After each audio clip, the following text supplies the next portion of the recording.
Imagine, você está em uma ilha deserta e dezenas, talvez centenas de corpos escorregadios e rastejantes se movem ao seu redor. Você começa a sufocar de medo, seu coração dispara, você olha em volta e vê cobras. Elas estão por toda parte, até nas árvores. Parece um pesadelo, mas não é. Este é apenas um dos lugares mais assustadores do nosso planeta. E existem muitos outros. Selecionamos para você os lugares mais assustadores que você jamais visitaria. Os 15 lugares mais perigosos do mundo. Não se esqueça de curtir e se inscrever no nosso canal para não perder nenhum vídeo.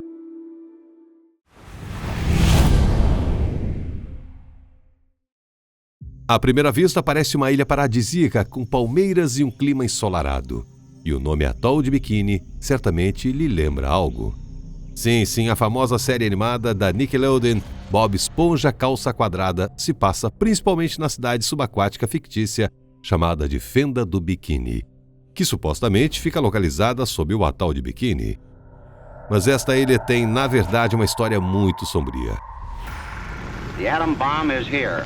It exists. We must look to the future. Up until now, only 3 have been exploded, and none over the water.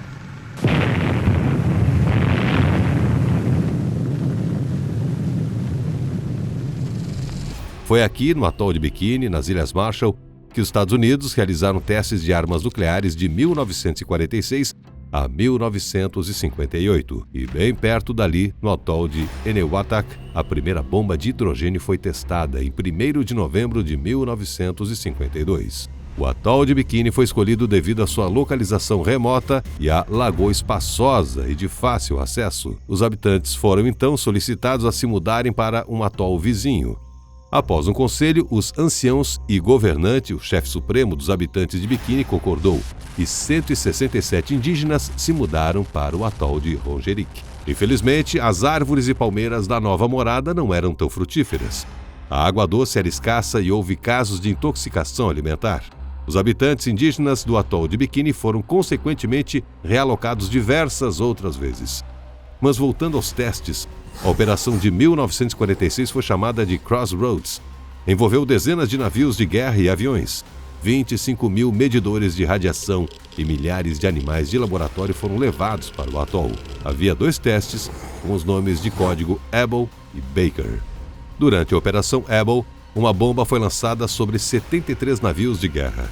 E a bomba Baker, de 21 quilotons, apelidada de Helen de Bikini, explodiu a uma profundidade de 27 metros. Sinto o que aconteceu naquele momento. 2 milhões de toneladas de água, areia e pó de coral explodiram no ar. A explosão literalmente despedaçou o fundo do oceano. Cientistas que o examinaram 73 anos depois descobriram que ele nunca mais se estabilizou. Os navios-alvo e o atol como um todo estavam fortemente contaminados com material radioativo. Mas na época poucas pessoas perceberam a gravidade da contaminação. Anos depois, o nível de radiação do impacto diminuiu significativamente, mas o problema da contaminação nos navios afundados persiste. Acontece que, durante os testes, os navios tiveram que permanecer em plena prontidão de combate, ou seja, ainda continham combustível e munição. Como resultado, o combustível continua vazando do navio almirante da Marinha Imperial Japonesa, o Nagato, espalhando-se por quilômetros. O terceiro teste de Bikini, com o codinome Castle Bravo, ocorreu em 1954. Uma bomba de hidrogênio foi detonada sobre o atol. A explosão foi 1000 vezes mais poderosa que a bomba lançada sobre Hiroshima. Até 100 escunas japonesas foram expostas à radiação e 457 toneladas de atum foram contaminadas. A 192 quilômetros de Bikini, os níveis de radiação atingiram 1000 roentgens por hora, enquanto 100 roentgens já são letais para humanos. No geral, foi o teste nuclear mais potente da história dos Estados Unidos. Eles continuaram por mais 4 anos, até 1958. Como resultado, Bikini tornou-se inabitável. O solo e a água foram contaminados, de modo que a agricultura e a pesca não eram mais possíveis. Mais da metade dos 167 habitantes indígenas do atol de Bikini morreram devido a doenças graves relacionadas à radiação. Posteriormente, os Estados Unidos pagaram aos descendentes dos habitantes do atol de Bikini 83 milhões de dólares em indenização pelos danos causados pelos testes nucleares e pela remoção forçada de sua ilha natal. Atualmente, há de 4 a 6 zeladores vivendo no atol. Agora vamos para uma outra ilha que você também deve evitar, mas um motivo completamente diferente. O que poderia estar escondido ali? Lagartos gigantes? Alienígenas? Vestígios de civilizações antigas? Na verdade, este lugar se tornou um refúgio para pessoas que foram chamadas de demônios, e demônios sedentos de sangue. Apostamos que você não gostaria de encontrá-los depois de uma apresentação dessas, o que os torna tão perigosos. Oficialmente, a Ilha Sentinela do Norte é governada pela Índia, mas na realidade, esta ilha do arquipélago de Andaman, na Baía de Bengala, com aproximadamente o tamanho de Manhattan, 58,8 km², é um caso à parte. Seus habitantes são a tribo mais isolada do mundo, relutante em abraçar a civilização. Sim, eles não sabem o que é dólar, aquecimento global ou cinemas online. Os sentineleses proíbem a entrada de forasteiros em sua ilha e matam aqueles que tentam chegar até eles. A última vez que sua ferocidade foi mencionada foi em 2018. Naquela época, um missionário americano de 26 anos, John Chau, que chegou à ilha Sentinel sem permissão das autoridades indianas, tentou desembarcar na ilha para converter os nativos ao cristianismo. Chau trouxe uma Bíblia e lembranças. Os indígenas fizeram cartazes ordenando que ele fosse embora, mas o jovem americano não desistiu e, na vez seguinte, convenceu os pescadores que o haviam trazido para deixá-lo na praia. Terminou tragicamente. Chau foi atingido por uma flecha, e os pescadores que viram o corpo do rapaz sendo arrastado pela praia foram presos por tê-lo levado até lá ilegalmente. Mas mesmo antes de Chau, os encontros com os habitantes da ilha terminavam mal. Em 2006, por exemplo, 2 pescadores foram à Ilha Sentinela para apanhar caranguejos. Queriam negociar com os habitantes, mas estes os mataram imediatamente. Os sentineleses nem sequer temeram o helicóptero que veio buscar os corpos e o alvejaram com flechas. Esse ódio pelos pássaros de ferro pode ser explicado. 2 anos antes, houve um tsunami devastador e as autoridades locais decidiram ajudar os indígenas. Eles lançaram suprimentos de alimentos e itens essenciais, matando acidentalmente um dos sentineleses com um saco. A questão se complica pelo fato de ninguém conhecer ou entender o idioma dos habitantes da ilha, nem mesmo como eles se autodenominam. Também não se sabe quantas pessoas vivem na ilha. Isso faz da Ilha Sentinela do Norte um dos lugares mais misteriosos do planeta. Agora a Índia está tentando proteger os habitantes da ilha de invasões externas. Por lei, é proibido aproximar-se da Ilha Sentinela do Norte a menos de 8 quilômetros. Pesquisadores indianos acreditam que os sentineleses deveriam ser deixados em paz e ter permissão para viver como vivem. Outro motivo é que os habitantes da ilha não têm imunidade a doenças comuns no resto do mundo. Essas doenças podem simplesmente matá-los. Mas a ilha e seus habitantes são muito interessantes para os turistas que visitam as tribos vizinhas. Então, será que eles podem ser protegidos na era da globalização? Não sabemos, mas é melhor ficarmos longe deles por enquanto.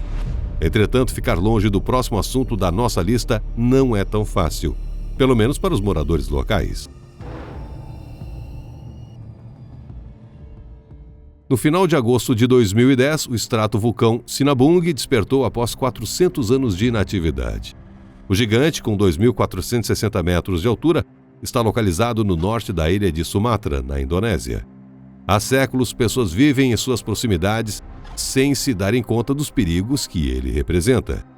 A Indonésia está localizada nas falhas tectônicas do Círculo de Fogo do Pacífico e ocupa o primeiro lugar no mundo em número de vulcões. Existem 147 vulcões no país, dos quais 130 estão ativos. Cerca de 9 milhões de indonésios vivem perto de vulcões ativos, ou seja, a menos de 10 quilômetros deles. Desde que o vulcão Sinabung saiu da hibernação, ele entra em erupção quase todos os anos, às vezes várias vezes por ano. Como resultado, os aviões que sobrevoam a região precisam alternar suas rotas. Cada erupção é acompanhada pela evacuação de entre 6.000 a 20.000 moradores locais. Às vezes, as coisas terminam em tragédia. Em 2014, por exemplo, esse monstro cuspindo fogo tirou pelo menos 16 vidas porque pessoas que moravam a até 5 quilômetros de distância foram autorizadas a retornar para suas casas, acreditando que a erupção havia cessado. Mas pouco depois, o vulcão entrou em erupção novamente. Um jornalista que tentou tirar uma foto mais de perto morreu, assim como 4 crianças de uma escola local e um professor que decidiram observar a erupção. Em 2016, o vulcão matou mais 7 pessoas e feriu gravemente outras 3. E foi um espetáculo épico quando despertou. Uma coluna de cinzas e fumaça atingiu uma altura de 3 quilômetros. 12 mil moradores das aldeias vizinhas tiveram que ser evacuados de suas casas. Mas isso provou ser apenas o começo. Na noite do mesmo dia, as erupções continuaram. Ao mesmo tempo, um terremoto atingiu a região, afetando uma área a 25 quilômetros do epicentro. Poucos dias depois, Sonabung lançou uma terceira porção de cinzas. O som da explosão pôde ser ouvido a uma distância de 8 quilômetros. Em 2021, o vulcão entrou em erupção 5 vezes entre janeiro e julho. Na última erupção, além de uma coluna de poeira e gás de 4,5 km de altura, também houve fluxos piroclásticos, correntes destrutivas de detritos vulcânicos que se espalharam por 1 quilômetro da cratera do vulcão. Esses fluxos ultrapassam até mesmo a velocidade de aviões, atingindo 700 km por hora. E suas temperaturas chegam a 800 graus Celsius, o que é mortal para qualquer ser vivo nas proximidades. Mas já chega de altas temperaturas, vamos para um lugar habitado mais frio da Terra. Aqui os canos congelam, então a maioria dos banheiros são anexos sem abastecimento de água. O solo também congela e há pouquíssima vegetação, então você teria que comer principalmente carne e peixe, às vezes congelados. Vegetarianos, este não é o lugar certo para vocês. Os motores congelam tão rápido que às vezes nem são desligados à noite. E quando você anda na rua, os seus cílios ficam cobertos de gelo. É um lugar onde o inverno está sempre chegando. Bem-vindos a Oymyakon, uma remota ilha Yakuta no leste da Sibéria, perto do Círculo Polar Ártico. Em 1924, a temperatura caiu para um mínimo histórico de menos 71,2 graus Celsius. A temperatura média de inverno é de menos 50 graus Celsius. A própria aldeia foi fundada na década de 1920. Aqui os pastores costumavam dar água às suas renas na fonte termal durante o inverno. Durante os dias mais curtos do ano, a noite em Oymyakon dura 21 horas. Todo mês de março, a vila cedia o Festival do Polo do Frio, nome dado às áreas com as temperaturas mais baixas. Segundo a crença popular, o festival é realizado por Kriskan, o espírito Yakuto do frio.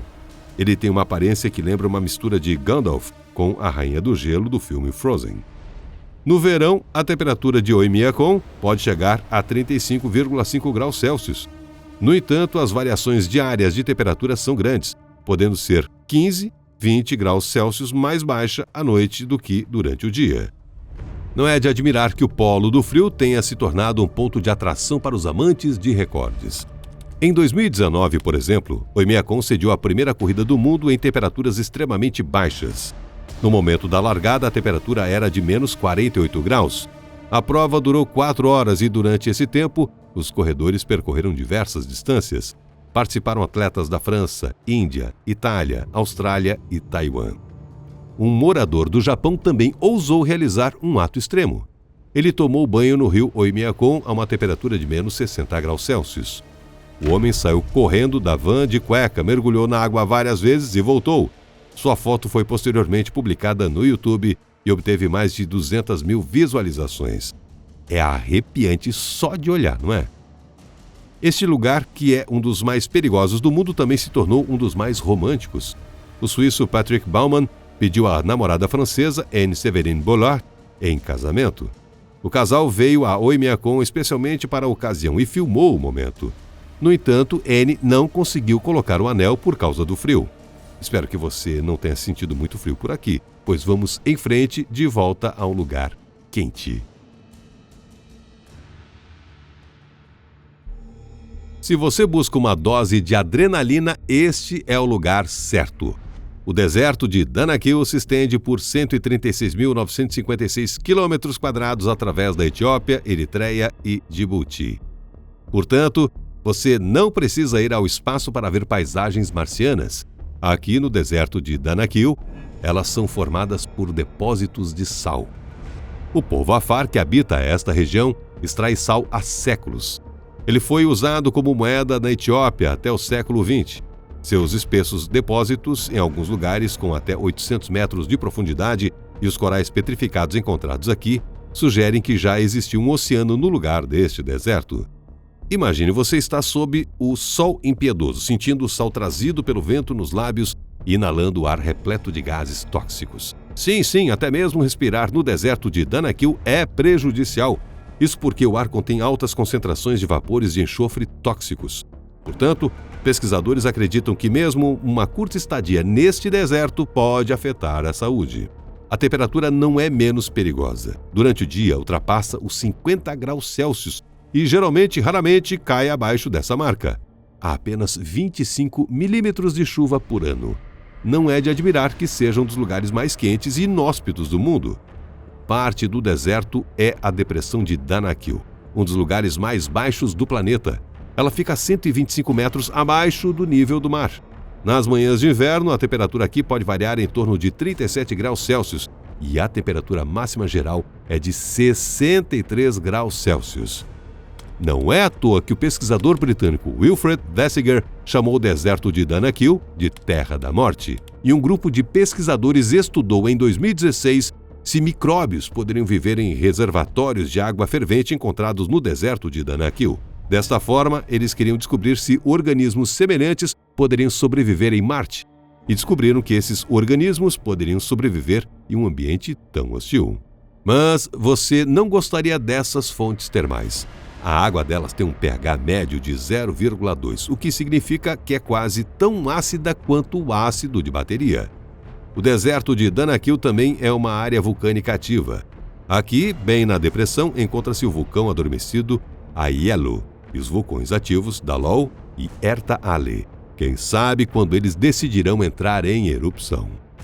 Tudo isso aumenta o risco de se hospedar neste lugar, contribuindo para a sua reputação de perigoso. Mesmo assim, os turistas fazem questão de vir até aqui apesar dos perigos, ou talvez justamente por causa deles. Na próxima posição do nosso ranking, respirar não é menos difícil. Se você decidir ficar aqui por mais de 10 minutos, pode sofrer uma insolação e seus pulmões podem se encher de líquido. Não, você não está na borda de um vulcão, mas sim na Caverna dos Cristais, no México. O local lembra a Fortaleza da Solidão do Super-Homem. A caverna foi descoberta em 2000. Uma empresa de mineração chamada Indústrias Peñoles, no estado mexicano de Chihuahua, bombeou água de lá. E dois irmãos, os mineiros Juan e Pedro Sanches, ficaram maravilhados quando suas lanternas captaram o brilho de cristais gigantes. Não eram cristais Swarovski, na escuridão, mas não eram menos belos. Era selenita, uma variedade cristalina de gesso. Eram colunas de verdade nas quais se podia caminhar. Muitos cristais tinham de 4 a 6 metros de comprimento e os maiores chegavam a 11 metros. Tinham cerca de 1 metro de espessura. Como se formou essa incrível obra-prima da natureza? Os cristais cresceram por pelo menos 500 mil anos, a uma profundidade de 300 metros abaixo da Serra de Naica. Falhas tectônicas atravessam essa área. Há cerca de 26 milhões de anos, o magma começou a se mover através delas e, eventualmente, a montanha foi formada. E a própria caverna é uma cavidade em forma de uno calcário sob a montanha. Durante dezenas de milhares de anos, ela esteve cheia de água subterrânea. Continha o mineral anidrita. O magma sob a caverna mantinha a água quente, mas eventualmente sua temperatura caiu um pouco menos de 58 graus Celsius e a anidrita começou a se decompor com novas condições, transformando-se em cálcio e sulfato. As partículas começaram a formar lentamente uma forma cristalina de gesso, também conhecida como selenita. A caverna começou a se encher de cristais de selenita. Eles permaneceram submersos e cresceram continuamente. É claro que eles não se transformaram em gigantes da noite para o dia. Por exemplo, um cristal de 1 metro de diâmetro leva de 500 mil a 900 mil anos para crescer. Aliás, esta caverna com selenita não foi a primeira a ser descoberta. Em 1910, outra cavidade foi encontrada 120 metros acima da caverna dos cristais, a uma profundidade de 120 metros. ela foi chamada de Caverna das Espadas, porque seus cristais lembravam essas armas brancas. Mas as formações de selenita ali presentes eram muito menores, não ultrapassando 2,5 metros de comprimento.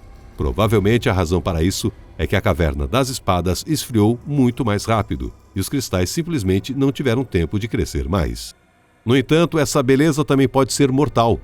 Há rumores de que um visitante da Caverna dos Cristais Gigantes foi literalmente empalado por uma estaca selenita que caiu do cofre quando tentou quebrá-la.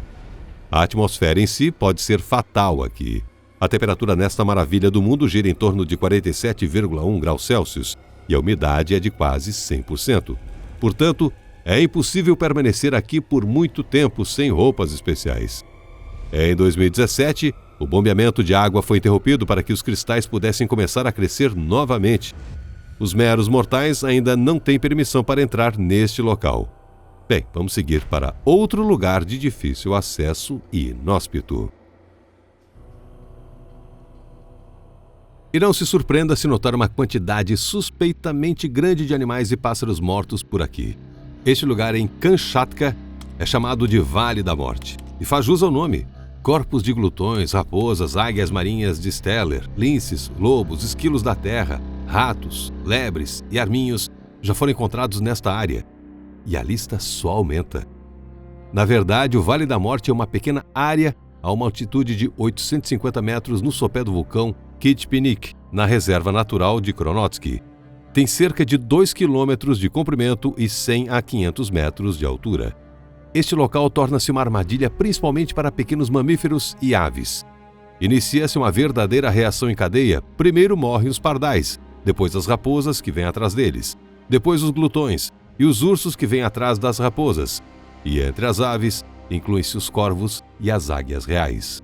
O que está matando os animais e pássaros? Será que existe algum fenômeno místico por trás disso? Na verdade, a razão é uma alta concentração de gases. Sulfeto de hidrogênio, sulfeto de carbono e dióxido de carbono. Eles flutuam logo acima do solo, matando principalmente os animais de pequeno porte. Jatos de gás ascendem de grandes profundidades. Esses locais podem ser identificados pela presença de placas de enxofre. Substâncias voláteis particularmente perigosas se acumulam em nichos naturais em dias nublados e sem vento. Em áreas abertas, a concentração dessas substâncias é menor, portanto, elas não representam perigo. Tudo começa no final da primavera. A neve nas fontes termais derrete e o solo exposto atrai pássaros. Eles procuram sementes ou insetos e se tornam vítimas de gases tóxicos com ação neurotóxica. Os seres vivos morrem em segundos. E então a reação em cadeia já mencionada se inicia. Mas às vezes, até mesmo grandes predadores correm risco quando gases tóxicos densos comprimem o ar a uma altura de até 50 centímetros. Os corpos são preservados por muito tempo porque a atividade bacteriana é suprimida na atmosfera tóxica. Pesquisadores estimam que desde 1975, ou seja, desde a descoberta do vale, cerca de 25 ursos morreram devido à concentração de gás. E entre 1975 e 1983, a equipe da reserva recolheu mais de 200 corpos de animais. Entre eles havia 12 espécies de mamíferos e 15 espécies de aves. Aliás, animais herbívoros morrem com muito menos frequência aqui porque as encostas não têm vegetação e, portanto, não os atraem. E como esses gases afetariam você? Você sentiria dor e calor na nuca, tontura, dificuldade para respirar e um gosto ruim na boca. Mas assim que estivesse em um local ventilado, se sentiria melhor em pouco tempo. Mas com certeza você não se sentiria bem perto do próximo item da nossa lista. Os caminhos íngremes em suas encostas são perigosos, os gases sulfurosos são venenosos e as liberações ocasionais de gás já causaram a morte de muitos mineiros. Estamos falando do vulcão Ijen, na ilha de Java, na Indonésia. Trata-se de um complexo inteiro constituído por mais de uma dezena de sítios vulcânicos em torno de uma caldeira, ou seja, uma depressão. Inclui estratovulcões, crateras e cones vulcânicos. Aqui você pode presenciar um espetáculo incrível. As encostas do vulcão são envoltas em chamas azuis. Como isso acontece? Gases sulfúricos quentes e inflamáveis são emitidos pelas fumarolas, ou seja, fendas. Sua temperatura chega a 600 graus Celsius. Ao entrar em contato com o oxigênio do ar, inflamam-se e começam a queimar com uma chama azul elétrica. Parte do gás se condensa na atmosfera e forma correntes de enxofre fundido, que também queimam com chamas azuis. É possível admirar essa paisagem incomum à noite. Durante o dia, ela é pouco perceptível. Além disso, na caldeira existe o lago sulfuroso Kauai-Ijen. A água tem uma cor turquesa, embora por vezes mude de tonalidade ao longo do dia. Essa cor é causada pela extrema acidez e pela alta concentração de metais dissolvidos. Este é o maior lago ácido do mundo. Seu pH é de apenas 0,5, enquanto o valor normal é de 11 a 15 vezes maior. Ou seja, a acidez do lago é como a de uma bateria, e se você enxaguar a boca com a água dele, seus dentes cairão. A razão e a entrada de água hidrotermal saturada de gás proveniente da fonte magmática quente abaixo. O lago tem 200 metros de profundidade a 1 quilômetro de largura. Suas margens são um grande depósito natural de enxofre. Quando gases contendo enxofre são expelidos por fumarolas, eles só se inflamam se estiverem quentes. Mas a temperatura costuma ser tão baixa que o enxofre se condensa, cai no solo de forma líquida, escorre e se solidifica. Isso eventualmente cria um depósito renovável de enxofre. Os moradores locais o extraem e o transportam para uma fábrica próxima. Este é um dos trabalhos mais bem pagos para moradores do interior. Eles ganham de 12 a 17 dólares por dia. Mas também é extremamente perigoso. O cheiro da fumaça de enxofre é muito forte. Tem um cheiro um pouco azedo e às vezes lembra o cheiro de ovos fritos. Se entrar na boca ou no nariz, a pessoa começa a sufocar. É por isso que os moradores locais usam respiradores. Mineiros experientes podem carregar cargas de enxofre muito mais pesadas do que seu próprio peso corporal. Para realizar o trabalho, eles precisam escalar em costas íngremes e depois descer por trilhas rochosas perigosas. Para facilitar a coleta do enxofre, os mineiros instalaram tubos que capturam os gases das inúmeras fumarolas e os direcionam para um único local. Mas às vezes nem isso resolve o problema. Nos últimos 40 anos, 74 mineiros morreram devido à fumaça que escapou repentinamente de fendas na rocha. O próximo lugar na nossa lista não tem enxofre, mas muitas outras ameaças. Você acha que a beleza não pode ser mortal? Essa afirmação é refutada pelo Parque Nacional do Vale da Morte, na Califórnia. Este é um dos lugares mais populares entre os turistas e, no entanto, esconde muitos perigos. Essa área recebeu seu nome em 1849, durante a Corrida do Ouro. Naquela época, um grupo de colonos, querendo chegar mais rápido às minas de ouro, decidiu pegar um atalho pelo deserto. Mas um homem nunca chegou ao destino. Os outros atravessaram o vale famintos e sedentos e decidiram chamá-lo de Vale da Morte. Apesar de apenas uma pessoa ter morrido ali, foi uma tragédia para todos os outros, e o nome rapidamente se popularizou. Quais são então os perigos? O primeiro é a temperatura. O Vale da Morte é o lugar mais quente e seco da América do Norte. Imagine só, este lugar recebe menos de 5 centímetros de chuva por ano, e a temperatura mais alta já registrada é de 56,7 graus centígrados. Essas temperaturas extremas já causaram a morte de muitas pessoas. Em 2023, um homem de 71 anos morreu aqui devido a uma insolação. No inverno, o vale não é menos perigoso. As temperaturas caem para 0 grau e abaixo de zero, e a neve e o gelo podem causar inundações repentinas no fundo do vale. Isso não impediria você de visitar? Então vamos em frente. O próximo perigo são os animais selvagens, que são numerosos no parque. Portanto, é melhor não explorar locais suspeitos com as mãos e os pés. Cascavéis venenosas com presas afiadas, aranhas viúva negra e escorpiões podem estar à espreita. Você também pode encontrar coelhos do deserto, tartarugas do deserto, lagartos grandes, coiotes e ovelhas selvagens. No geral, porém, o vale abriga muitas espécies de aves, mamíferos e répteis. Outro perigo é o hantavírus, que causa a síndrome pulmonar por hantavírus. Ele foi encontrado em cervos rato de Java e ratos do cacto. É uma doença respiratória grave e fatal para humanos. É transmitida por roedores ou por suas fezes. Portanto, se você decidir viajar para o Vale da Morte, fique longe das cabanas e das instalações das minas. Há muitos roedores por lá. Outro perigo são as minas e túneis que você pode encontrar. Não entre neles, nós avisamos. Pode haver gás explosivo, ar viciado ou animais selvagens perigosos lá dentro. Por fim, não podemos deixar de mencionar as inundações que ocorrem quando a chuva finalmente chega. O Parque Nacional é cercado por vales, então enchentes repentinas são prováveis. Em 2022, as inundações causaram o fechamento de todas as estradas e centenas de pessoas ficaram praticamente presas dentro do Parque Nacional do Vale da Morte. Mas vamos passar para uma área não menos desafiadora, onde as pessoas também precisam se acostumar com condições extremas. Você arriscaria provar polvo radioativo ou tomar banho em água radioativa? Alguns não têm escolha. Em 11 de março de 2011, um terremoto de magnitude 9 atingiu o Japão, nas águas do Oceano Pacífico a nordeste de Tóquio. Foi o tremor de terra mais forte já registrado no país na história moderna. Eles desencadearam um tsunami, ondas monstruosas de 30 a 40 metros de altura, destruindo casas, carros e aviões em aeroportos. Os dois desastres mataram quase 20 mil pessoas e mais de 2.500 estão desaparecidas. O terremoto desenergizou a usina nuclear de Fukushima Daiichi e o tsunami inundou os porões onde ficavam geradores a diesel. O sistema de resfriamento de emergência da usina falharam e o combustível nuclear derreteu nos reatores de 3 unidades. Isso acabou levando a uma série de explosões e à liberação de substâncias radioativas na atmosfera. A área permanece contaminada até hoje. A zona de exclusão estende-se por 20 a 30 quilômetros. O acidente não superou Chernobyl, mas foi o pior desastre em uma usina nuclear do século XXI.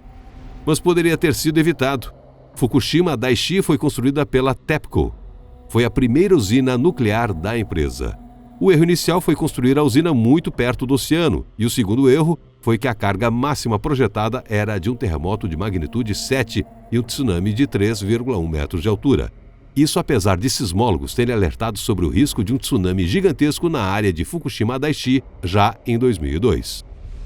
Mais de 10 anos após o acidente, Fukushima está se recuperando gradualmente. Os moradores das cidades abandonadas às pressas estão retornando para suas casas e os turistas já estão visitando a zona de exclusão local. Mas se você pensa que esse é o fim dos problemas com Fukushima Daiichi, está enganado.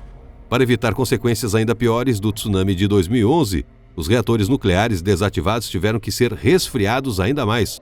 O calor é liberado por eles. Por causa disso, são geradas até 170 toneladas de água contaminada com trítio todos os dias. Como resultado, cerca de 1,3 milhão de toneladas de água radioativa se acumularam nos tanques da usina. Esse volume seria suficiente para encher 500 piscinas olímpicas. Como os tanques estavam cheios, a água começou a ser drenada para o oceano. Antes disso, a TEPCO a filtra para remover isótopos que não sejam trítio, que é difícil de separar. Essa água é então diluída com a água do mar. Eles planejam despejar cerca de 460 toneladas por dia. Despejar toda a água da usina nuclear levará cerca de 30 anos. Mas as autoridades do país afirmam que o peixe pescado nas proximidades da usina nuclear é seguro para a saúde humana. O primeiro-ministro do Japão e vários ministros chegaram a provar frutos do mar pescados na costa de Fukushima. Você arriscaria? Visitar o próximo local da nossa lista também é arriscado. E, no entanto, é extremamente popular. Nesta ilha você pode se machucar por diversos fatores: acidentes de carro, afogamento, fratura no pescoço devido a mergulho em águas rasas, picadas de cobra. Além disso, é comum avistar tubarões brancos perto da costa leste da ilha. As fortes correntes marítimas representam perigo adicional. Você está na Ilha Fraser, ou Kagari, como os moradores locais a chamam. Com 500 mil turistas visitando a ilha todos os anos, é difícil acreditar que ela apresente tantos perigos quando se observa sua beleza idílica. Infelizmente, beleza e perigo caminham lado a lado por aqui. Marés assustadoras são frequentes, mas é a fauna local que representa o maior perigo. Existem pequenas caravelas azuis vivendo ao redor da ilha. Elas são águas-vivas que têm uma cor azul característica. Elas picam 10 mil pessoas por ano em toda a Austrália. Quando picam, liberam um veneno que causa dor intensa, febre e até a morte. As caravelas azuis costumam aparecer em grupos e podem picar mesmo se forem trazidas pela maré. As medusas urucandi são ainda mais perigosas. Essas são as menores medusas do mundo, com apenas 1 centímetro cúbico de tamanho, mas extremamente venenosas. Sua toxina causa uma condição conhecida como Síndrome de Urukandi, que leva mais de 50 pessoas ao hospital todos os anos, com risco de hemorragia cerebral fatal. Outro habitante perigoso da ilha é o cão selvagem dingo. Esses animais parecem muito fofos, mas é importante lembrar, são criaturas ferozes, não cachorrinhos bonitinhos do seu bairro. Existem mais de 200 dingos em Fraser. Eles já atacaram turistas diversas vezes. Houve o caso de um menino que se afastou da família e foi atacado e morto por vários dingos em 2001. Além disso, a ilha abriga 18 espécies de cobras, 1/3 das quais são venenosas e extremamente perigosas para os humanos. Entre elas está a cobra marrom oriental, a segunda cobra mais venenosa do mundo, responsável pela morte de 50 a 60 pessoas por ano. Onde mais você encontraria um lugar tão paradisíaco com tantos perigos? Agora vamos para outro continente, para o Pico.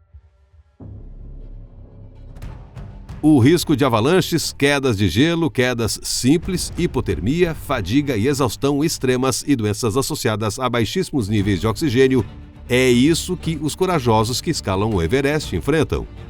De todas as mortes de alpinistas estrangeiros durante a escalada do Everest, 35% foram devido a quedas, 22% devido à exaustão, 18% devido ao mal da altitude e 13% devido à hipotermia. Na grande maioria dos casos, os alpinistas têm azar durante a descida, seja depois de terem chegado ao cume com sucesso, seja depois de terem desistido antes de o alcançarem. Os culpados nesse caso são a fadiga extrema ou a exposição prolongada a condições de baixíssimo nível de oxigênio.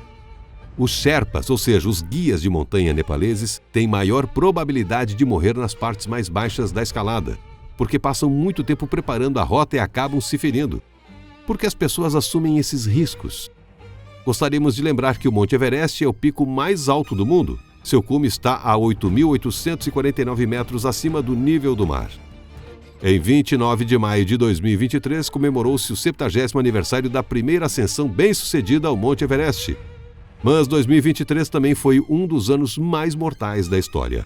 Ao todo, 12 alpinistas morreram e vários outros desapareceram. E isso apesar de quase todas as pessoas que escalam o Everest passarem por treinamento especial e se prepararem para as dificuldades físicas, psicológicas e técnicas. Essa preparação pode levar meses ou até anos. Eles se aclimatam, dormem em tendas em altitude ou treinam em câmaras que simulam um ambiente com pouco oxigênio. Eles também escalam outros picos que ultrapassam os 6.000 metros. O topo da montanha, ou seja, a área acima de 7.925 metros, é chamada de Zona da Morte.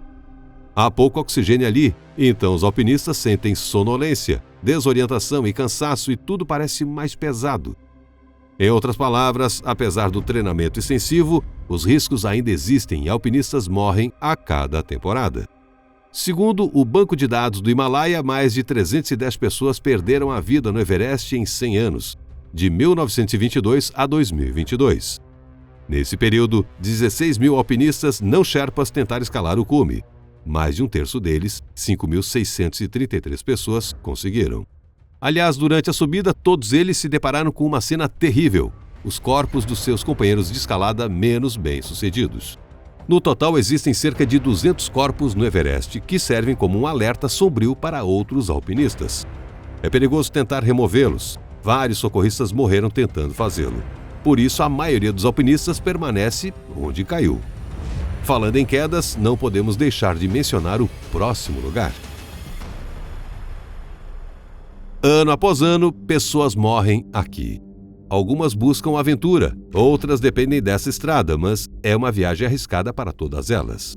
A Estrada da Morte, ou formalmente Camino de los Yungas, é um trecho de estrada entre as cidades de La Paz e Coroico.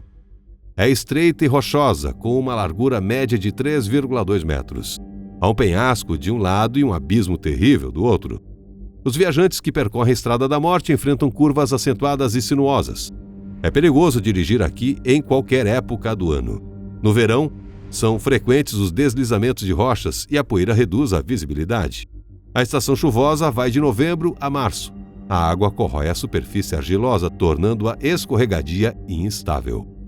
Em alguns lugares, a passagem é difícil até mesmo para um carro sozinho e praticamente impossível para dois.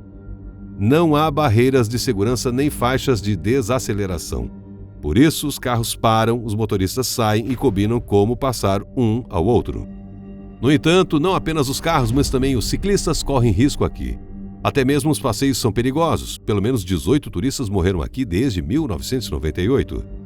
Essa via foi oficialmente reconhecida como a mais perigosa do mundo. Em média, 26 ônibus e carros caem aqui todos os anos, matando dezenas e até centenas de pessoas. O caso mais terrível ocorreu em 1983. Moradores de La Paz voltavam para casa após o feriado em Coroico.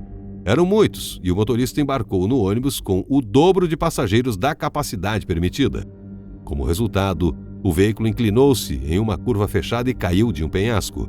A Estrada da Morte tirou então 100 vidas. Dirigir por essa estrada também é assustador, pois há cruzes em cada curva em memória dos mortos. Os bolivianos as chamam de sinais de alerta. O ponto de ruptura ocorreu em 2007, quando uma estrada alternativa, uma rodovia moderna e segura, foi inaugurada entre La Paz e Coroico. Agora, a antiga estrada quase não é usada para o propósito original. Tornou-se uma atração turística e uma fonte de adrenalina. Mas vamos deixar essa estrada perigosa e seguir para outra elevação arriscada. À primeira vista, parece um pico modesto no nordeste dos Estados Unidos. Mas, na verdade, tirou mais vidas do que qualquer outra montanha no país. São 160 pessoas desde que os registros começaram em 1849. Os nativos americanos chamavam-na de Lar do Grande Espírito. Então, por que o Monte Washington é tão perigoso? Para começar, está longe de ser montanha mais alta dos Estados Unidos. Sua altura é de apenas 1.917 metros. Mesmo assim, é popular entre os turistas, sendo visitada por até 250 mil pessoas por ano. Isso apesar do clima extremamente desfavorável, frequentemente considerado um dos piores do mundo. Em 1934, o observatório registrou uma velocidade recorde do vento de 372 km por hora. Isso é mais rápido que trens de alta velocidade. Atualmente, ventos de furacão atingem a montanha aproximadamente a cada 4 dias. Outro fator são as baixas temperaturas. No topo, elas frequentemente chegam a menos 45,6 graus Celsius. Portanto, os cientistas costumam sofrer de hipotermia e congelamento. Além dos ventos, a precipitação abundante. A montanha recebe 711 centímetros de neve anualmente. Ela pode cobrir as trilhas mesmo em julho. Chuva e neblina também são comuns por aqui.